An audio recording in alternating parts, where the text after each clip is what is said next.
নমস্কার বন্ধুরা, আমার ইউটিউব চ্যানেল অমিত ব্লগ টিভিতে তোমাদের সকলকে স্বাগত জানাই।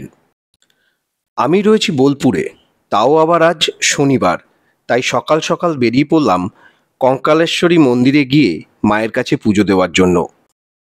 পশ্চিমবঙ্গের বীরভূম জেলার বোলপুর লাভপুর রোডের পাশেই এই কঙ্কালীতলা মন্দির, যেখানে বিরাজ করছেন মা কঙ্কালী। শনিবারের মতন একটা বিশেষ দিন পাওয়ায় আমার খুব সুবিধা হয়েছে, তাই বোলপুর থেকে টোটো করে চলে এলাম কঙ্কালীতলায় মা কঙ্কালীর কাছে পুজো দেব বলে, সাথে ভিডিও করে তোমাদের কাছে পৌঁছে দেওয়া, এটাই আজকে আমার উদ্দেশ্য। মন্দির চত্বরে ঢোকার আগেই বেশ কিছু ডালার দোকান রয়েছে, যেখানে মাত্র ৫১ টাকার বিনিময়ে, অবশ্যই কেউ জোর করেনি ১০১, ২০১ বা আরও বেশি, ৫১ টাকা দিয়েই তারা বেশ একটা সুন্দর ডালি সাজিয়ে দিয়েছিলেন।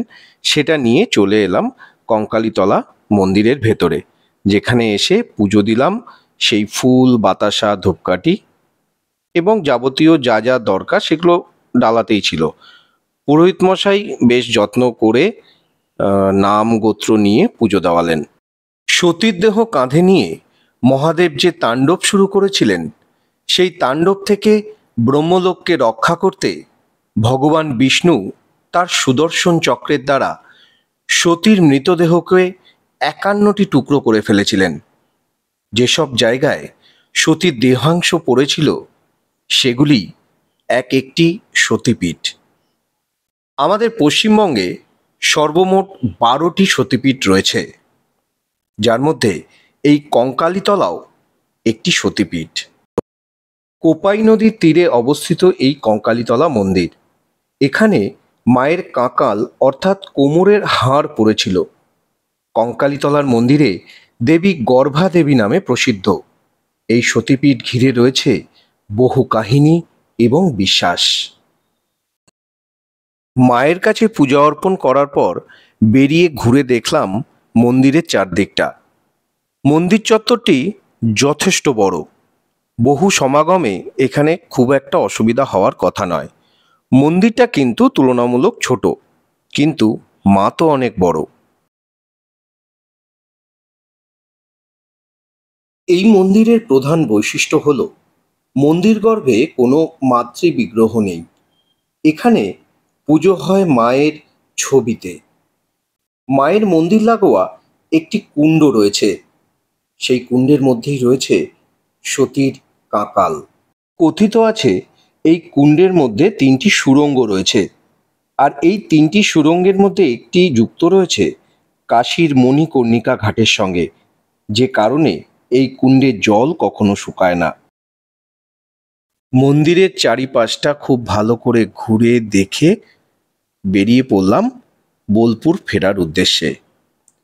ফেরার পথেই তোমাদের দেখিয়ে দিচ্ছি, এই হলো সেই পুজোর ডালার দোকান। খুব কম সংখ্যক দোকানই রয়েছে, কিন্তু কেউ টানাটানি করেনি আমার দোকানে আসুন, আমার দোকানে আসুন। যার যেখানে ইচ্ছা তারা গিয়ে ডালা নিয়ে নিচ্ছে। গাড়ি, বাইক বা টোটো বা লোকাল কোনো গাড়ি নিয়ে এলে এখানে সুন্দর এই পার্কিং ব্যবস্থাটা রয়েছে। টোটোর জন্য এরা ১০ টাকা করে নিয়েছে। আমি ১০ টাকা দিয়ে টোটো দাঁড় করিয়ে আমি মন্দিরে গিয়েছিলাম। এখানে এই পার্কিংয়ের ভিতরেই বেশ কয়েকটি দোকান রয়েছে, যেখানে চা, ব্রেকফাস্ট সব কিছু পাওয়া যায়।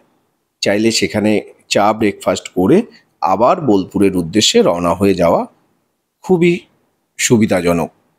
সুতরাং এবার আমার ব্রেকফাস্ট করার পালা। আমি একটু কিছু খাওয়া দাওয়া করব, তার সাথে চা খাবো। সেখানে চা খেয়ে খাওয়া দাওয়া করে আমি বেরোবো বোলপুরের উদ্দেশ্যে।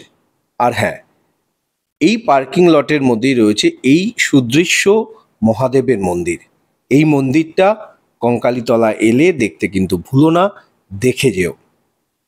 মন্দিরটার ভেতরটাও খুব সুন্দর, বাইরে থেকেও বেশ একটা কুঁড়ে ঘরের মতন, কিন্তু খুবই সৌন্দর্যায়ন করেছে এই মন্দির। টোটোওয়ালাকে জিজ্ঞেস করলাম, মানে টোটো চালক ভাইকে জিজ্ঞেস করলাম, যে বললো এই মন্দিরটা নতুন হয়েছে, কিন্তু খুব সুদৃশ্য, দেখে খুব ভালো লাগলো। এবার বেরিয়ে পড়লাম বোলপুরের উদ্দেশ্যে। বোলপুর থেকে কঙ্কালীতলা মন্দিরের দূরত্ব মাত্র 9 কিলোমিটার। সুতরাং বোলপুর এলে মন্দির অবশ্যই ঘুরে যেও।